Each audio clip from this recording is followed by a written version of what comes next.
Hello students, இன்னைக்கு நம்ம class 12 பிசிக்ஸ்ல unit 1லேருந்து ஒரு ரொம்ப சிம்பிளான ஆனா எக்ஸாம்க்கு அதே சமயம் ரொம்ப முக்கியமான ஒரு கான்செப்ட் பார்க்க போறோம்.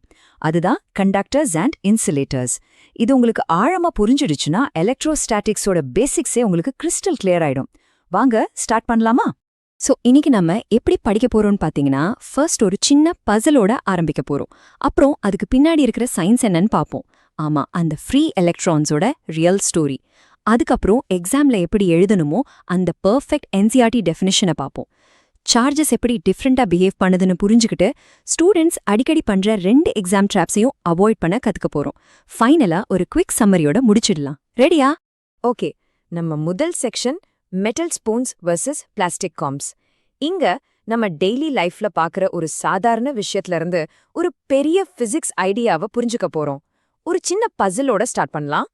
இது நீங்க கண்டிப்பா ட்ரை பண்ணி பார்த்திருப்பீங்க. நம்ம ட்ரை ஹேர்ல ஒரு பிளாஸ்டிக் கோம்பை வச்சு கொஞ்ச நேரம் சீவிட்டு சின்ன சின்ன காகித துண்டுகள் கிட்ட கொண்டு போனா அது பட்டாக்குன்னு அட்ராக்ட் பண்ணும். ஆனா அதே மாதிரி ஒரு மெட்டல் ஸ்பூனை தேய்ச்சிட்டு பேப்பர் கிட்ட கொண்டு போனா என்ன ஆகும்? ஒண்ணுமே ஆகாது. ஏன் இப்படி? இதுதான் நம்ம இன்னைக்கு கண்டுபிடிக்க போற விஷயம். இங்க உள்ள வித்தியாசம் என்னன்னு பாத்தீங்கன்னா, நம்ம ரப் பண்ணும்போது அந்த பிளாஸ்டிக்கும் எலக்ட்ரிஃபைட் ஆகுது, அதாவது அதுல சார்ஜ் நிக்குது. ஆனா மெட்டல் ஸ்பூன்லயும் சார்ஜ் வரும் தான், ஆனா அது நிக்காம உடனே போயிடுது. ஏன் இந்த வித்தியாசம்? இதுலதான் நம்ம இன்னைக்கு டாபிக்கோட கோர் ஐடியாவே அடங்கியிருக்கு. நம்ம அடுத்த செக்ஷனுக்கு வரோம். Free electrons, the real story. அப்போ அந்த வித்தியாசத்துக்கு காரணம் என்ன? அந்த உண்மை அந்த பொருளோட வெளியே இல்ல, உள்ள ரொம்ப ஆழமா இருக்கு. அதோட சீக்ரெட் எலக்ட்ரான்ஸோட மூவ்மெண்ட்ல தான் இருக்கு. அந்த ரகசியம் வேற ஒன்றும் இல்லை, அந்த பொருளுக்குள்ள இருக்கிற எலக்ட்ரிக் சார்ஜஸ், அதாவது எலக்ட்ரான்ஸ்.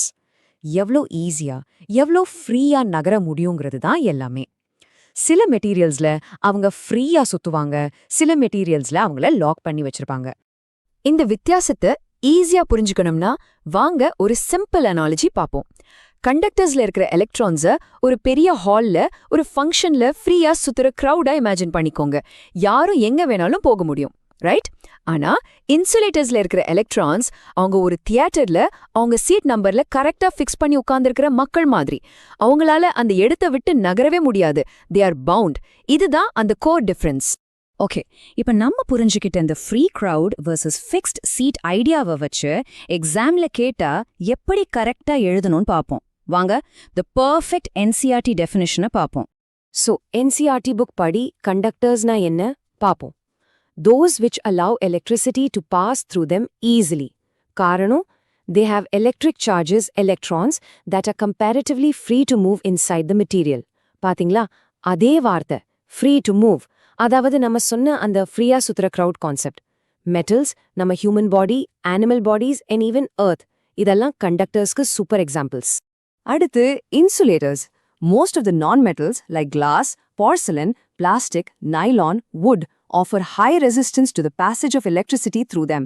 இங்க ஹை ரெசிஸ்டன்ஸ் அப்படின்னு பார்த்து பயந்துராதீங்க.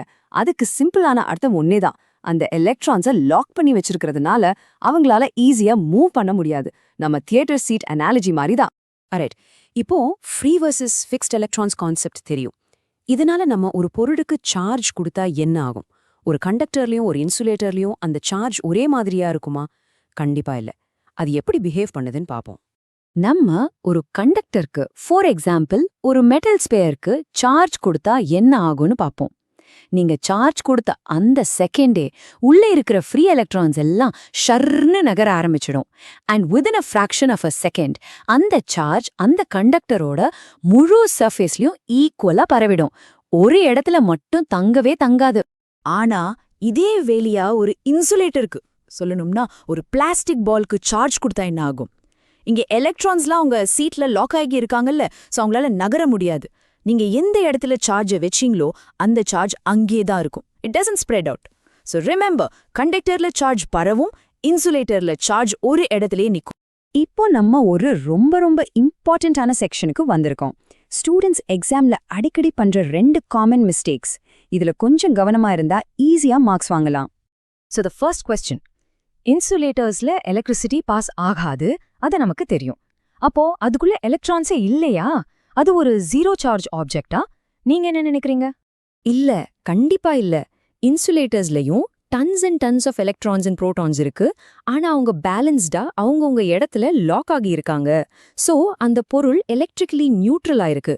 அதாவது நெட் சார்ஜ் 0வா இருக்கு, ஆனா அது எம்டி ஆஃப் சார்ஜ் இல்ல. இது ரொம்ப முக்கியமான பாயிண்ட், நல்ல நோட் பண்ணிக்கோங்க.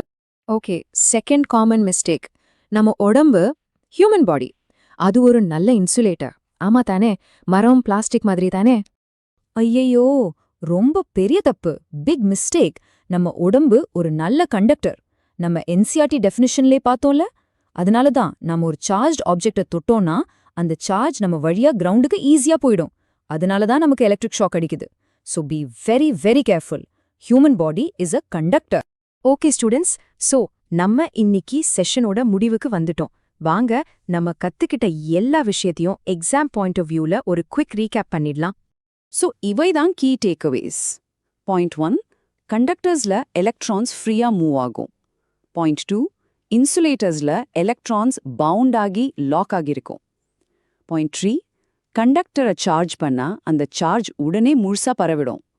பாயிண்ட் 4, இன்சுலேட்டர்ல சார்ஜ் நீங்க வச்ச இடத்துலயே நிக்கும். அண்ட் ஃபைனலி மறக்காம நினைவு வச்சுக்கோங்க, நம்ம உடம்பு ஒரு கண்டக்டர். ஸோ இப்போ நமக்கு சார்ஜை ஃப்ரீயா விடக்கூடிய கண்டக்டர்ஸும் தெரியும். அதே மாதிரி சார்ஜை போக விடாம பிளாக் பண்ற இன்சுலேட்டர்ஸும் தெரியும். ஆனா யோசிச்சு பாத்தீங்களா, இந்த ரெண்டுக்கும் நடுவுல கொஞ்சம் விடும், ஆனா ரொம்ப ஃப்ரீயா விடாது. அந்த மாதிரி மெட்டீரியல்ஸ் இருக்க முடியாதா? அங்கதான் நம்ம மூணாவது and a very important category வருது. அதுதான் செமிகண்டக்டர்ஸ். இவங்க கண்டக்டர்ஸ் மாதிரியும் இல்லாம இன்சுலேட்டர்ஸ் மாதிரியும் இல்லாம ரெண்டுக்கும் நடுவுல இருப்பாங்க. இது பத்தி நம்ம வரப்போற சாப்டர்ஸ்ல இன்னும் ரொம்ப டீட்டெயிலா பார்ப்போம். Until then, keep learning.